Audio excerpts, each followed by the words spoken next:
Assalamualaikum warahmatullahi wabarakatuh.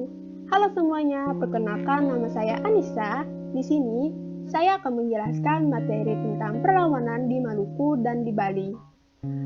Kedua perlawanan ini lebih dikenal dengan perlawanan Patimura dan Perang Puputan. Adapun tujuan dari materi ini adalah peserta didik mampu menjelaskan tentang perlawanan bangsa Indonesia, khususnya perlawanan di Maluku dan Bali, yaitu perlawanan Patimura dan Perang Puputan terhadap penjajahan bangsa Eropa. Peserta didik mampu menjelaskan latar belakang, bagaimana berlangsungnya dan berakhirnya perlawanan Patimura dan Perang Puputan terhadap bangsa Eropa.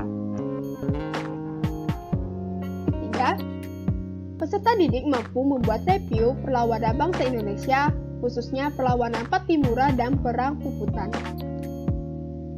Langsung saja kita ke perlawanan Patimura ya.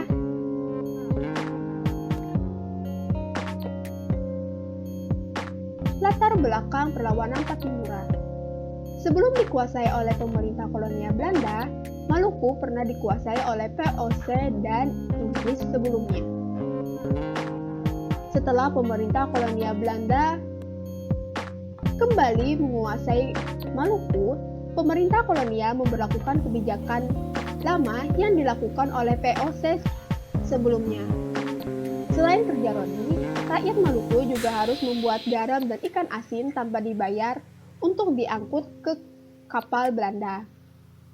Dan juga mereka harus mengelola perkebunan rempah-rempah tanpa upah. Selain dari kebijakan tersebut, ada juga muncul isu tentang perekrutan para pemuda yang dijadikan tentara. Nah, dari kondisi latar belakang inilah muncullah perlawanan rakyat Maluku yang dipimpin oleh seorang pemuda yang sangat berani. Siapakah pemuda itu? Beliau adalah Thomas Matulesi atau kalian lebih kenalnya dengan Kapitan Patimura. Seseorang kelahiran Pulau Haria, Saparua, Maluku. Pada tanggal 8 Desember 1783 ini merupakan pemuda yang memimpin perang yang ada di Maluku. Bersama rekan-rekannya seperti Said Perintah, Antoni Ribu, Paulus Tiahahu, Thomas Patiwael, Philip Latun Mahina, Ulupaka, dan Christina Marta Tiahahu. Jalannya perlawanan Patimura. Perlawanan rakyat Maluku ini berpusat di Benteng Durstede di Pulau Saparua. Pada tanggal 14 Mei 1817, para pemuda mengadakan pertemuan rahasia yang menghasilkan bahwa benteng tersebut harus direbut. Keesokan harinya, rakyat Maluku berhasil membakar perahu-perahu milik Belanda di pelabuhan Porto. Pasukan Patimura mulai mengepung Benteng Durstede dan berhasil merebut benteng tersebut. Jatuhnya benteng ke tangan rakyat Maluku membuat Belanda ingin merebut kembali benteng tersebut. Dengan mendatangkan 300 pasukan bersenjata, hal itu juga tidak membuat semangat dari pasukan rakyat Maluku ini luntur dan memenangkan pertempuran ini. Pada Agustus 1817, Belanda berhasil merebut benteng Durstede dan membuat pasukan yang dipimpin oleh Patimura ini harus mundur ke daerah pedalaman. Pemerintah kolonial Belanda kemudian mengerahkan pasukan secara besar-besaran, bahkan pemerintah membuat sayembara dengan hadiah 1000 gulden untuk menangkap Patimura. Pada November 1817, setelah mengerahkan pasukan secara besar-besaran, akhirnya Belanda menangkap Patimura, Antoni Ribu, Thomas Patiwael, dan Raja Tiau. Selanjutnya, pada tanggal 16 Desember 1817, Patimura dihukum mati di Ambon. Dengan diberinya hukuman mati pada Patimura, maka berakhirnya lah perlawanannya dilakukan oleh rakyat Maluku. Selanjutnya, kita ke perlawanan Bali yang dikenal dengan Perang Puputan.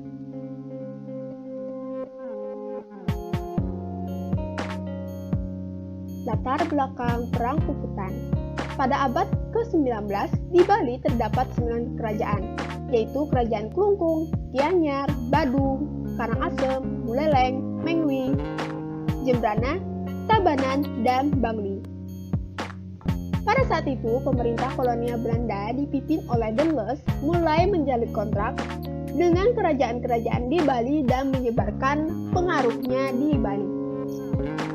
Perang Puputan ini pecah karena adanya protes terhadap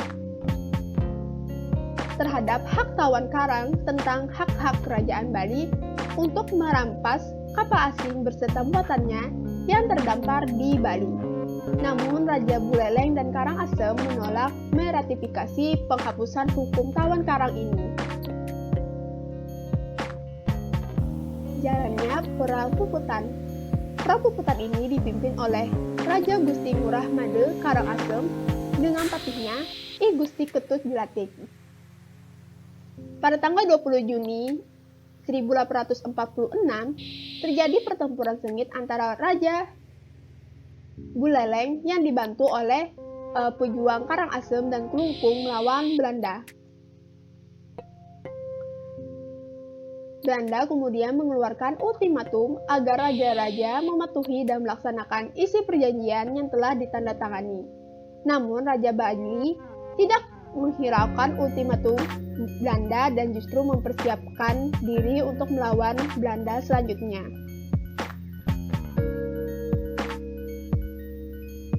Raja Buleleng diikuti oleh I Gusti Ketut Jilatik tertangkap dan terbunuh dalam upaya untuk mempertahankan diri. Nah, dengan terbunuhnya Raja Buleleng berserta patihnya, maka jatuhlah Kerajaan Buleleng. Kemudian, pada bulan Mei 1849, Kerajaan Karangasem dan Kerajaan Klungkung juga ditaklukkan oleh Belanda. Nah, dengan ditaklukkannya kerajaan di Bali, maka berakhirlah perlawanan-perlawanan di Bali. Baiklah, penjelasan tadi merupakan perlawanan di wilayah Maluku dan Bali. Terima kasih sudah menyaksikan video ini.